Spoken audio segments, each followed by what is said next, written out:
We have made it to week 5 of the college football season, and we have hit the month of October. We're already more than a third of the way through with the 2022 college football season.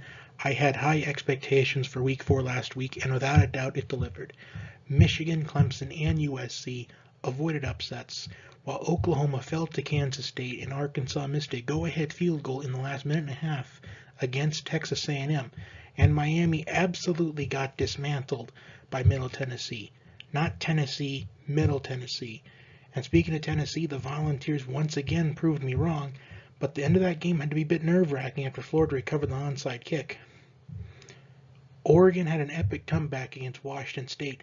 I did talk about how Bo Nix had some confidence going into conference play, and he stepped up for the Ducks in the fourth quarter, down by 12 with 6.5 minutes left, and he engineered the comeback. I can only imagine what that fourth quarter comeback does for his confidence going forward for the rest of the season.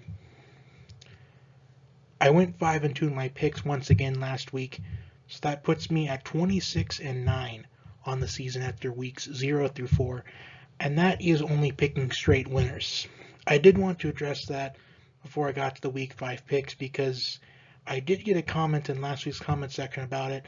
Although I don't pick out spreads, I do tend to give out hints on spread picks because I do say some phrases to kind of hint out where I'm going as far as spread-wise is concerned.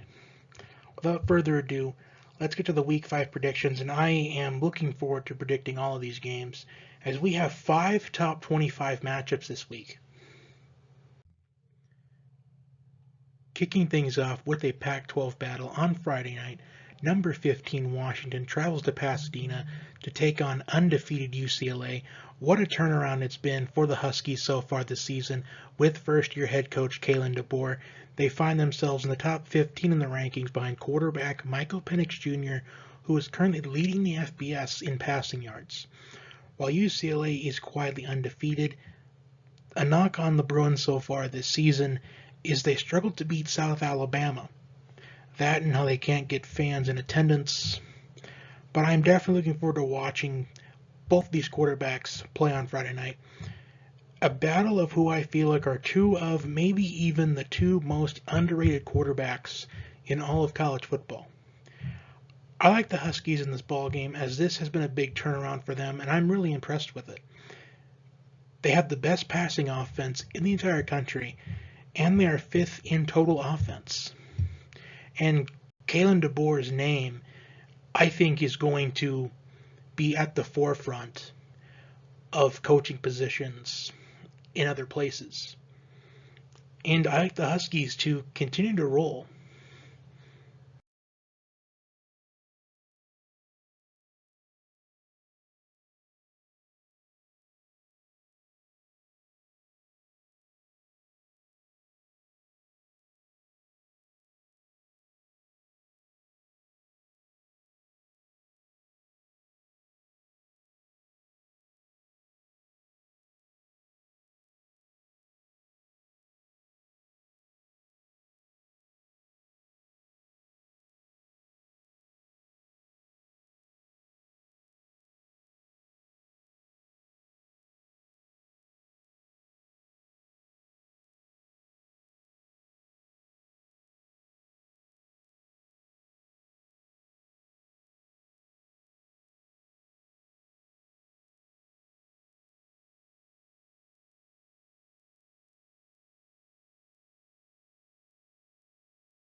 And now the first of 5 top 25 matchups.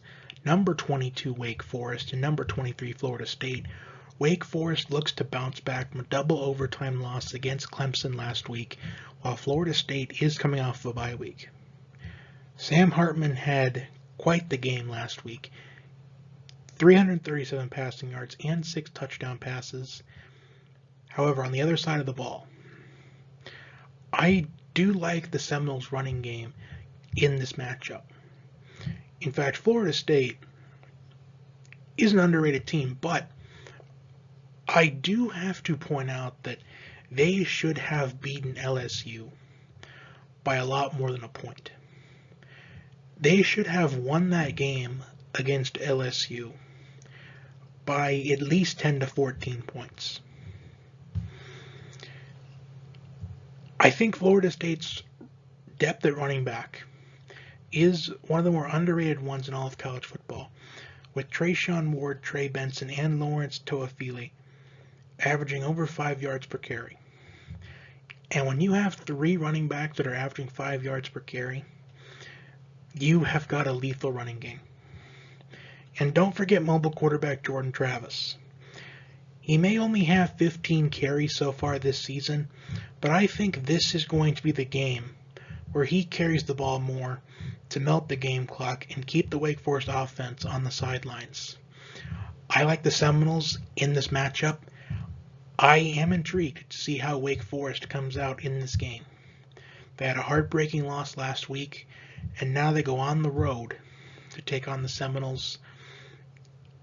And Doak Campbell Stadium is going to be rocking in this matchup, as this is the first time that Florida State has been ranked since, I believe, maybe 2018, maybe 2017.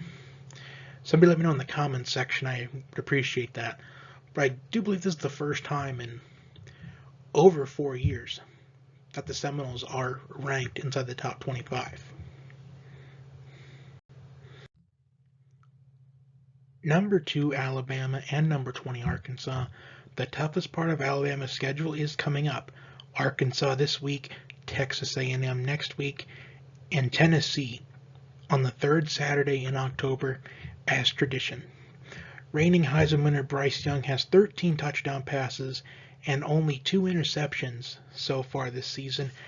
Alabama is currently 6th in the country in scoring offense, averaging just over 48 points per game, while the Alabama defense is 3rd in scoring defense, only allowing an average of 7.3 points per game. I'm looking forward to seeing how this Razorbacks team comes out on Saturday after suffering their first loss of the year against Texas A&M, a game where they could have and probably should have won. They had a 14-0 lead early on, then got outscored 23-7 the rest of the way. Razorback running back Raheem Sanders is 4th in the nation in rushing yards. However, Alabama is only allowing an average of 62.5 rushing yards per game. I talked last week about how the Arkansas secondary and how it's a very weak point, and I think it's going to be no different this week. There is no doubt in my mind the Alabama receivers are going to get easy separation and have their way on the Razorback secondary. I think Alabama wins this game easily, but I could definitely see Arkansas scoring a backdoor touchdown to cover the spread. And don't forget about the Alabama running game, though. Arkansas had a very tough time stopping A-Chain. And the run defense, I think, will have the same struggles this week. As I think this could potentially be just a breakout game for Alabama. I think how Alabama performs this week, it can and probably will, based off their history, a testament of how the rest of the season will go. If they dominate against Arkansas, then I think it is a preview of what is the rest of the season has in store for them. But if they struggle and they only win by about 7 points, then I think that it's possible that we could start seeing Nick Saban's age getting to him. But Alabama, I think, will win this game pretty handily. Number 9 Oklahoma State and number 16 Baylor. The last time these two faced off was for the Big 12 championship in December, where Baylor won in a thrilling goal line stand. The Cowboys were known for their defense last season, but this season they have the best scoring offense in the entire country, averaging over 51 points per game. Baylor, on the other hand, has been mainly about defense since the arrival of head coach Dave Aranda, and his name has been towards the forefront at other schools in the last couple of weeks. And the way I see this matchup, this is going to be the first major road test for Oklahoma State. They go on the road to Waco. And the last time that they saw them, they lost in the Big 12 championship.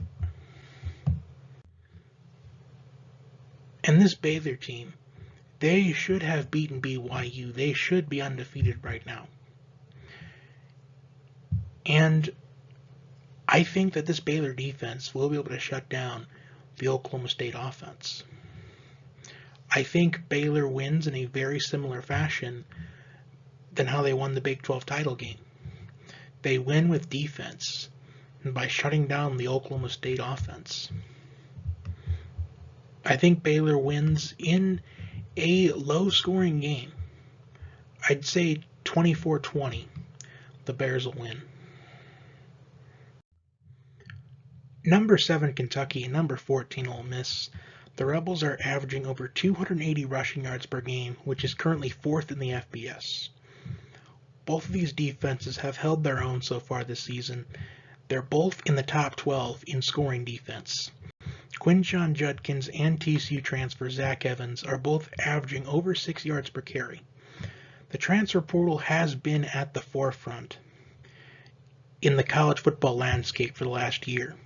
The NIL has as well, but I think for right now, the transfer portal has been the main focal point in college football. The NIL will, I think, about 3 or 4 years down the line. But Ole Miss had the best acquisitions in the transfer portal behind USC. In fact, USC and Ole Miss, those were the two best, at least in my opinion, without a doubt. And I really want to see more out of both these quarterbacks. Will Levis had a good performance against Florida in week 2. But with the way Florida has been in the last 3 weeks, yes, that win was impressive for Kentucky in week 2, but Florida, since the win against Utah, has not looked good at all. But there's no doubt in my mind that I think Florida is going to be in and out of the top 25 for the rest of the year. They have some more relatively easier games coming up, which they can find their way back in the top 25. But I think this game is going to ultimately come down to which quarterback is going to make the plays in the fourth quarter. And I was going to pick Ole Miss to win this game, but I think Kentucky wins this matchup with the experience of Will Levis. And I think he's going to be that quarterback that this game will be determined in the trenches. And he's the more experienced quarterback in this matchup. And he's going to be able to make those plays based off his experience. While Jackson Dart, on the other hand, not so much. So I'm going with the Wildcats in this matchup. And wrapping things up with the game of the week, a top 10 matchup, number 10 NC State and number 5 Clemson. Clemson avoided the upset last week against Wake Forest in double overtime, and I personally had the Wake Forest game as the ultimate moment where Dabo Swinney was going to have to make a final call on the QB1 for the rest of the year. DJ Uiagalelei had 371 passing yards and 5 touchdowns last week. He made great throws all game long, including clutch touchdown passes on third down in both overtimes. The Clemson secondary looked really weak against Wake Forest, and that is very concerning. Considering I thought that Clemson was going to be a top 5 defense in college football, the fact that their secondary looks weak, that is very concerning. Not only for this game against NC State, as Devin Leary can really sling the rock, but once we get down to it, I don't want to basically say Clemson's a shoo-in for the college football playoff, but if they get past NC State, their toughest game of the year after that is Notre Dame, and Notre Dame has not looked good all season long so far. And last week's game against North Carolina, that was a breakout game for Notre Dame. So Clemson's next biggest challenge after NC State could even consider it a challenge, though, based on their history in the ACC title game. Because after that, that's their biggest challenge, is the ACC title game. And their secondary, they don't have the secondary to compete in the college football playoff.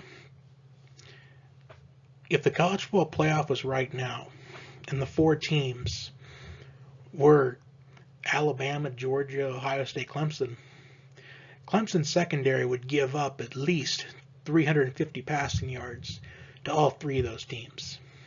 Maybe even over 400. It looked exactly like Ohio State and Clemson in 2020. Well, 2021 is on New Year's Day, but that's besides the point. Now, DJ Uiagalelei, he did look good in the Wake Forest matchup. And I was wondering, if he struggles early on, does Dabo Swinney pull the trigger and put in Cade Klubnik? Well, he didn't have to, because DJ looked good throughout the entire game. He made clutch throws when he needed to. Will Shipley has rushed for 243 rushing yards in the last 2 games for the Tigers. So he has been able to take some pressure off of Uiagalelei the last few weeks and throughout the entire time he's been under center. But this game, I think, will come down to the wire as well as some other games that we've predicted so far this week. But the difference in this game is going to be Clemson's secondary. Can Clemson secondary tighten up and not allow the big plays, not allow separation for the NC State receivers? I think they won't be able to, but I think Clemson will do just enough to win this game. I still have complete trust in the front 4 for Clemson, even the front 7. I think Clemson wins 42-38. I think DJ has another good game. I think both quarterbacks have a good game. But Clemson wins in a down-to-the-wire finish. And that will do it for my Week 5 college football predictions. Like, share, comment, subscribe. And have a wonderful day and enjoy your college football Saturday.